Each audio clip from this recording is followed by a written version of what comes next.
మరో జన్మ ఉంటుందో లేదో తెలీదు. మరో క్షణం నువ్వు లేకుండా బతకంలో లేదో తెలీదు.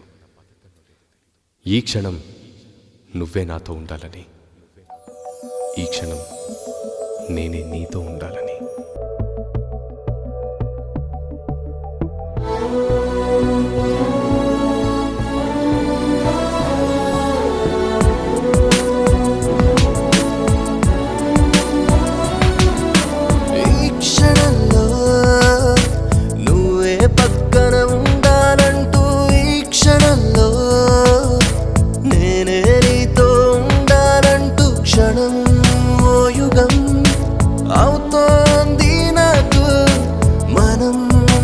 సగం అవ్వాలని